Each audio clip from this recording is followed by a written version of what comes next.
Assalomu alaykum azizlarim. Kanalimizda yangi bo'lsangiz obuna bo'lishni unutmang.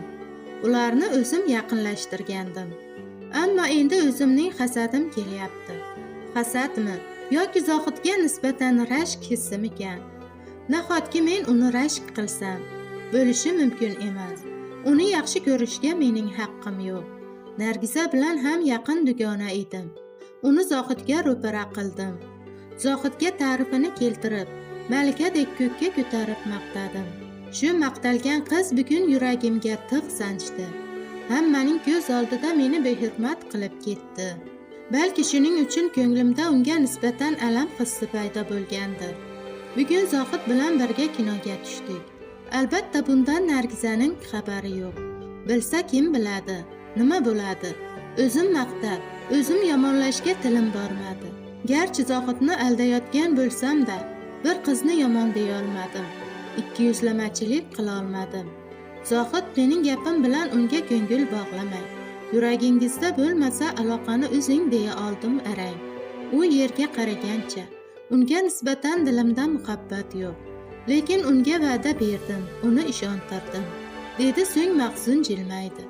Ota-onam rozi bo'lishsa to'y, ichimdan nimadir uzilgandek bo'ldi.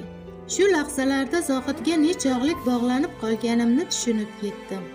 Agar ertaga uylansa, men chidolmasam kerak. Zohid bilan kam ko'rishadigan bo'lib qoldik. Faqat o'qishda so'rashamiz xolos.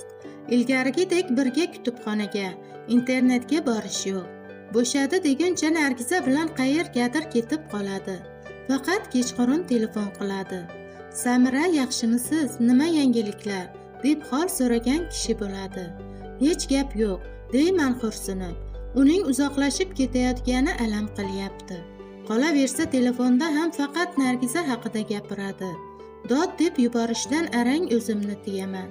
Negadir uni Nargizadan rashk qilayapman. Nargizani esa yomon ko'rib ketayotganga o'xshayman. U meni do'stimdan ayiryapti. 3 yil davomida qadrdon bo'lgan do'stim shu yildan o'zgardi.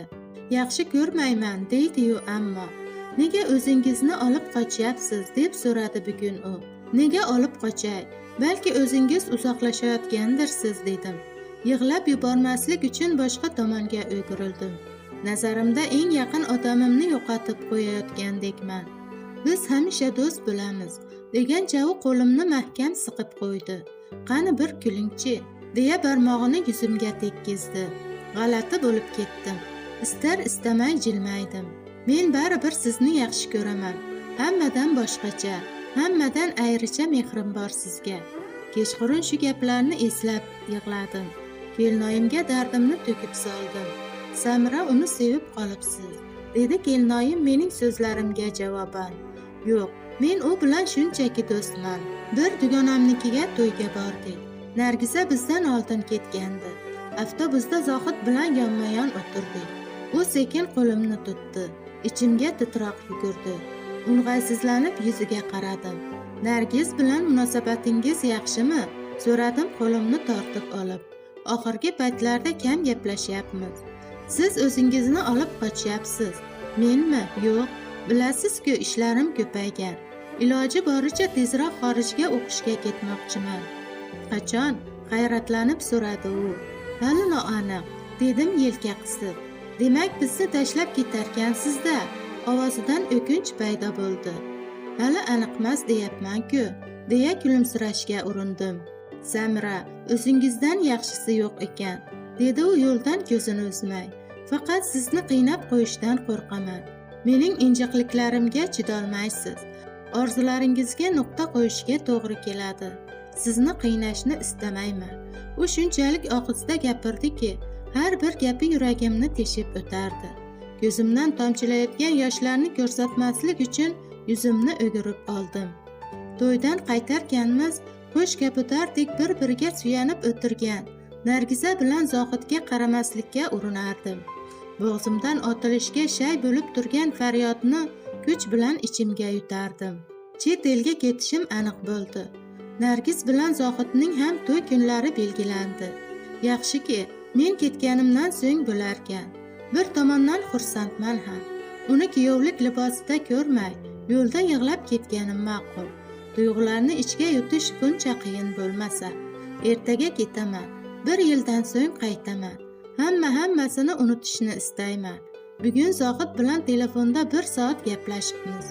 To'yimda bo'lishingizni istagandim. Samira deydi o'kinch bilan. Nasib qilmagan ekan. Baxtli bo'ling, deyman jilmayishga urinib. Ovozimga quvnoqlik berishga harakat qilaman. Yaxshiyam u mening yig'layotganimni ko'ra olmaydi. Sizdan bir narsani iltimos qilaman. Ertaga kuzatishga chiqmang. Nega? Hayrat bilan berildi savol. Iltimos, aytganimni qiling. 4 yil ichida 1 marta mening ham gapimga kiring. Do'stligimiz haqqi. Xo'rsiniq va chorasizlik bilan aytildi javob. Xayrlashib go'shakni qo'ydimi? Yig'lab yubordim. Koshkiydi undan uzoqlashish uchun uni unutish, o'zimni ko'niktirish uchun olislarga ketayotganimni bilsaydi. Afsuski buni hech qachon bilolmaydi. Xudoga shukr, yana uydaman. Yana Toshkentga qaytdim. Bu muqaddas go'shani shunaqangi sog'indimki, olisda yashab vatanning qadriga yetarkansan. Ko'p narsa o'zgarib ketibdi.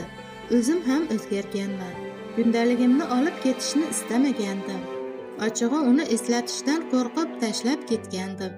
Zohidni avvalgi har kuni eslab ko'z yosh to'kdim. Biroq masofalar, tashvishlar vaqt unutishga majbur qilarkan, ko'nikishga o'rganarkan odam. Kecha Londondan qaytdim. Shunaqangi chiroyli joylar, yozaman desam daftar ham yetmaydi. U yerda Murod ismli yigit bilan tanishib qoldim. Bir qarashda uni Zohidga o'xshatdim. Hatto gaplashish ohangi ham, nigohidagi qarashlar ham o'shanda. Murod bilan 1 yilni birga o'tkazdik. Erta-indin u ham Toshkentga qaytsa kerak. Men Zohidni unutdimmikan? Bilmayman. Har qalay menga do'st bo'lgan odamni unutish mushkul. Bugun u telefon qildi. Zohid go'shakni ko'tarib ovozidan tanidim. Samira, assalomu alaykum Zohid, yaxshimisiz? So'rashdim bosiqlik bilan. U esa, qanaqa insonsiz? Nega kelganingizni xabar qilmadingiz? Dedi gina qilib. Kelganimga endi 3 kun bo'ldi. 3 kun, shuda darrov eski do'stlarni yoddan chiqaribsiz-da. Uzr, o'zingiz yaxshimisiz? Nargiza qalay? Rahmat, biz yaxshimiz. Lekin sizdan xafamiz. Nega? To'yga qolmay ketib qoldingiz. Mana Xudoyim farzand berdi. Endiyam kelmasangiz ranjitasiz. Voy, tabriklayman. Mayli, ertaga boraman deb go'shakni qo'ydim. Yana eski xotiralar qo'zg'aldi. Yana qozonlar titildi. Ammo endi u oilali. Mening yaqin do'stim xolos. Bugun ertalabdan ko'zgu qarshisiga o'tirib olib o'zimga pardoz berdim. Ha, namuncha kuyov bilan uchrashuvga ketyapsiz deb so'radi kelinoyim. Yo'q, Zohid bilan Nargiza farzandli bo'lishibdi. Borib tabriklab kelay. Birinchi muhabbatim deng. Kelinoyi bas qiling, dedim o'rnimdan turarkanman. Mayli, qo'ng'iroq qilganlarning ismini so'rab qoling. Jilmaygancha tanlagan libosimni kiyib, qalay, Zohidni tamom qilasiz. Xotini qolib sizga og'ib ketmasa bo'lgani. Qo'ying, Xudo saqlasin, dedim chuqur xo'rsinib. Oilasi bilan baxtli bo'lsin. Zohid bilan metrodan chiqishda ko'rishdik. U o'zgaribdi, to'lishibdi, lekin o'ziga yarashgan. Meni avvalga tanimadi. Samira yoniga kelganimda hayratlanib so'radi. Zohid yaxshimisiz degancha so'rashish uchun qo'l uzatdim. Har doimgidek haroratli edi uning qo'llari. Hol-ahvol so'rashgach, u uy tomon boshladi. Yo'lda ketarkanmiz to'yi haqida gapirib berdi. Samira, baribir o'rningiz bilindi. Nargizani menga siz tavsiya qilgan edingiz. Ammo o'zingiz baxtlimisiz Zohid, deya ko'zlariga tikildim. U boshi bilan tasdiq ishorasini qilib, Xudoga shukr dedi. Biroq bu shukrona taqdirga ko'nikishga majbur bo'lgan insonnikiga o'xshab ketardi. Eshikni Nargiza ochib bizni kutib oldi. Dugonam ham tug'ib, to'lishib, yanada ochilib ketibdi. Quchoq ochib so'rashdik. Nargiza meni mehmonxonaga boshladi. Dasturxon bezatilgan. Hol-ahvol so'rasharkanmiz. Nargiza, uzr, men hozir degancha o'rnidan turdi. Zohid mehmonxonaga kirarkan, Nargiz Samirani olib kel dedi. Yalt etib unga qaradim. Ichimdan nimadir uzilganday bo'ldi. Nigohlarimdagi hayratni ko'rib, u mendan o'zgarishni payqamaganga soldi o'zini. Adajonisi ko'tarib turing, men choy damlab kelay. Meni asal qizim Samiragina. Zohid bolasini erkalay boshladi. Men hamon o'zimga kela olmasdim. Taxta bo'lib qolgandim. Qizingizga Samira deb ism qo'ydingizmi? Nihoyat tilga kirdim. Ha, menga yaqin bo'lgan qadrdonimning ismi bu. U menga tikildi. Ko'zlarimiz to'qnashdi. Ko'z oldimda 3 yillik do'stlik va 1 yillik muhabbat namoyon bo'ldi. Uning ko'zlarida hamon muhabbat balqib turardi. Qizaloqni qo'limga oldim. Samira sizday bo'lsin deb Zohid akam qizimga ismingizni qo'ydilar. Jilmayib Nargizaga qaradim. Nargiz, Zohid nega bu ismni qo'yganini bilolmaysiz. Bilmang ham, degan o'y o'tdi xayolimda. Shu topda eshik qo'ng'irog'i jiringladi. Eshikni ochgan Nargizaning ovozi eshitildi. Assalomu alaykum, keling Murod aka. Yaxshimisiz Nargiza? O'zim kelmasam bormaysizlar ham. Tanish ovoz, tanish ism. Mehmonxonaga kirgan mehmon menga tikilib qoldi. Samira, Murod aka, bir-birimizga tikilib qoldik.